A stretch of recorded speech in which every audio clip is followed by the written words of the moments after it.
In this episode of Trekking Through Compliance, we review the episode, The Omega Glory. Compliance, the final frontier. Tom Fox is the voyager of Trekking Through Compliance. His mission? To explore the original series and seek out and share what it can teach you about compliance. Here's your host, Tom Fox.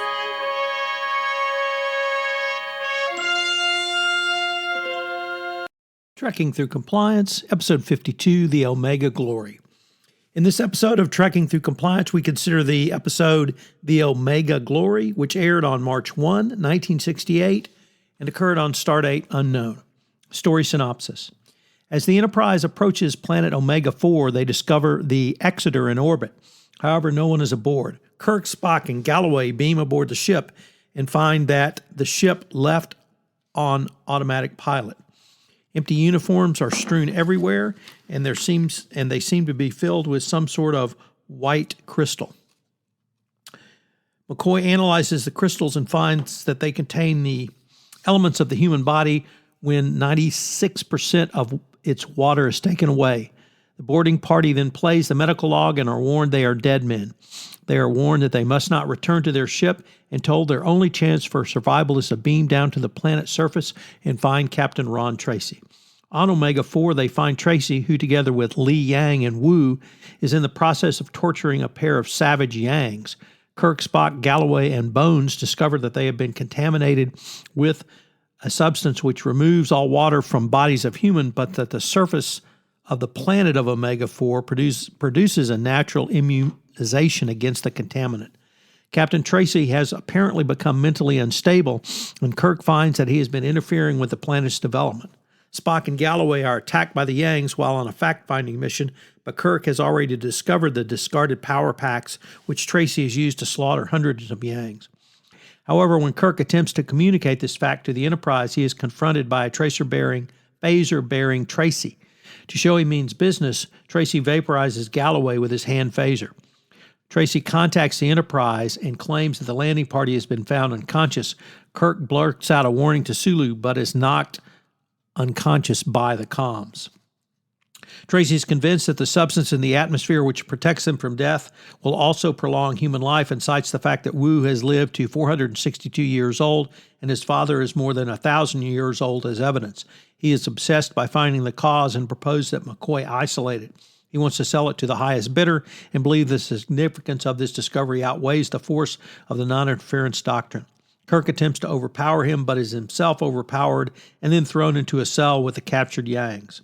The male Yang attacks Kirk, but retreats when Spock nerve pinches the female from a neighboring cell. Kirk and Spock then mention the word freedom while plotting a jailbreak, and the Yanks perk up and tell Kirk that he has spoken a worship word. The Yanks then assist Kirk in prying a bar loose from the window, but then proceed to wield it on Kirk's head and make their escape together. 7 hours and 8 minutes later, Kirk regains consciousness, and he then helps Spock to escape, and they find McCoy. Bones has discovered the virus results from a biological war in the distant past.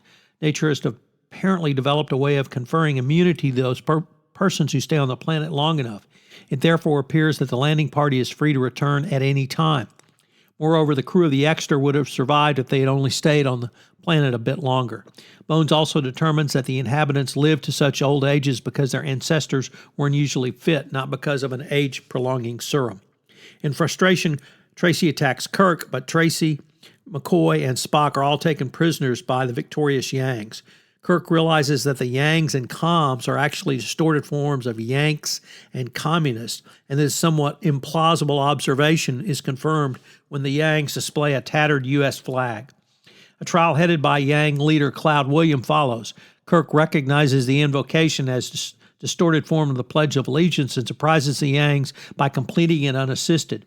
Tracy tries to convince Yanks to kill Kirk by claiming he is a servant of evil, as evidenced by his association with Spock, whose pointy ears match those in his ancient book, and who apparently has no heart, at least not in the correct anatomical location. Kirk attempts to prove his innocence by completing the holy words, and since the Yanks believe that a liar who speaks them will have his tongue burned with fire. When Kirk cannot, Kirk and Tracy are pitted against each other in a fight to the death. Kirk is in trouble until Spock uses a mysterious mental power to influence Cloud Williams' woman to activate a captured communicator. As the landing party beams down, Kirk has already turned the situation around and has Tracy at knife point. Kirk now realizes that the holy words are the preamble to the U.S. Constitution and reveals the true meaning of the words to Chief William. Kirk and his landing crew return to the Enterprise, bringing Tracy along as a prisoner. Fun fact, one of the great things about Star Trek, the original series, are the novels written around it.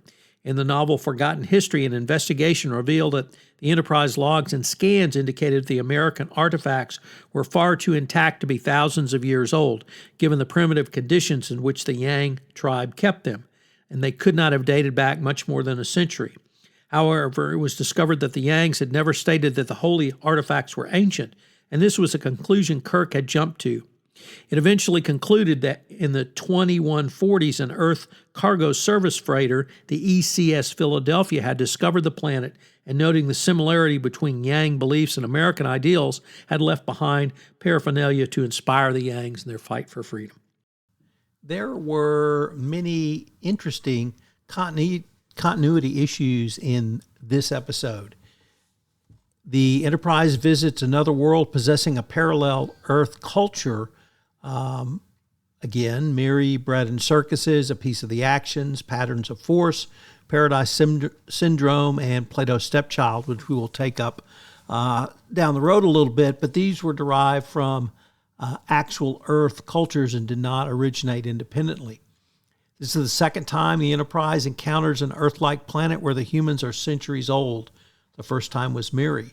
This is the second of 3 times the Enterprise encounters another Constitution-class starship with the entire crew dead. The others, of course, were the Doomsday Machine and the upcoming Tholian Web. In this, we learn the Exeter has a standard complement of 4 shuttlecraft. First time we've heard about that. It was also the first time the chief medical officer of another Federation starship is seen, here Dr. Carter. Although he's sitting in the command chair of the bridge, it's unclear if he's in command of the Enterprise or merely recording a warning.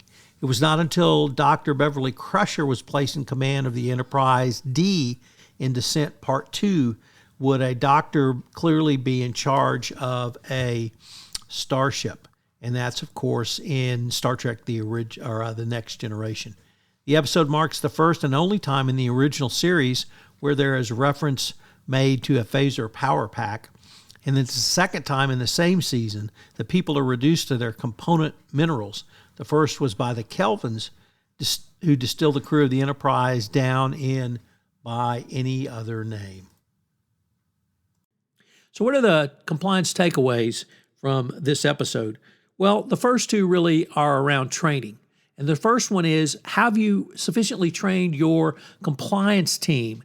One of the things you will learn in the in-house world is that your internal customers, i.e. employees, will shop for the best opinion they can. So you have to have everyone on the compliance team in the same on the same page. And this was made clear in this episode when Captain Tracy orders Sulu to send down phasers, and Sulu refuses to do so. But the same is true of your business folks.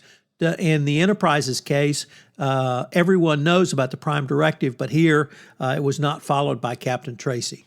Finally, what is your disciplinary procedure? Captain Tracy is going to face very firm discipline for his violation of the Prime Directive and his murder of literally thousands of Yanks. How would you handle that? Join us tomorrow where we take up the episode, The Ultimate Computer. If you enjoyed this episode of Trekking Through Compliance, you can help it grow by sharing it with the biggest Trek fan you know.